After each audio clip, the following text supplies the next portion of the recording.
O sa mga kamotor nga pala natin dyan na talagang natatakot kapag nagsa-side stand sila kasi may mga instances talaga na natutumba yung motor dahil sa side stand. Lalo na kung matarik yung paparkingan nyo, sigurado yan. Alam ko naman ang sasabihin nyo na much better pa rin talaga mag-center stand. Pero minsan kasi talaga dahil nagmamadali tayo, side stand lang yung ginagamit natin. Kaya naman nag-order ako nito sa TikTok pare ulit. Re-order lang kasi nakaganito naman na ako. Ito yung tinatawag na CNC side stand shoe. Napaka mabisa talaga nito pare kasi hindi ka na mag-aalala. At the same time, dagdag pogi pa sa motor mo pare. Napakamura lang nito More or less pare, nasa 300 plus lang to Pero alam ko nagbaba na yung presyo nito Kaya naman pare, i-check mo sa Yellow Basket kasi makakamura ka talaga dito. At the same time, yung safety at saka yung kapag kapogi ng motor mo, madadala talaga ng ganitong pyesa pare. Sa pagkakabit naman nito pare, wala ka nang po problemahin kasi kasama na yung allen. Ayan tinatanggal ko na.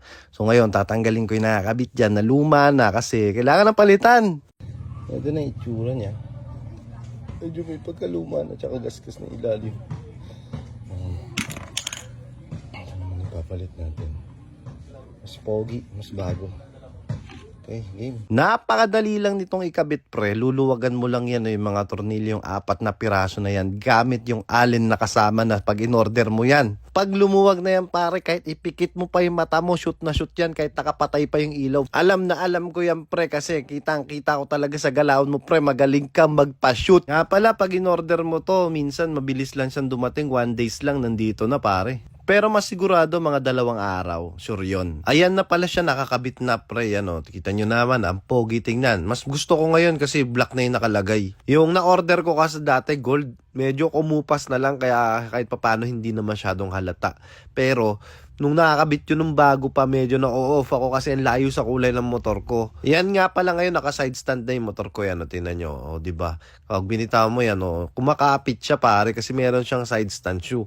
Kung walang side stand shoe yan, sigurado tumba yan par, lalo na yung lugar namin na yan, medyo paahon yan lugar namin. Diyan ko masasabi na napakamabisa ng side stand shoe kasi yan, napoprotektahan talaga yung motor mo sa pagtumba. Isipin mo na lang, pag natumba yan, ewan ko na lang, puro gas-gas yung motor mo, sigurado, mula dyan sa kaha hanggang dyan sa mga gilid. Kapul yan par. Kaya kung ako sa'yo, makinig ka sa akin, yung gasinong 300 pesos na bibilin mo, kumpara naman sa pag natumba yung motor mo, ewan ko, 1,000 aabutin mo. Kaya naman kung interesado kang bumili nito, nandun to sa TikTok, tapos nandito rin sa comment, tingnan nyo na lang yung link. Ayan nga, napakalaki ng tiwala ko sa side stand shoe. Makikita nyo naman, binibitawan ko pa.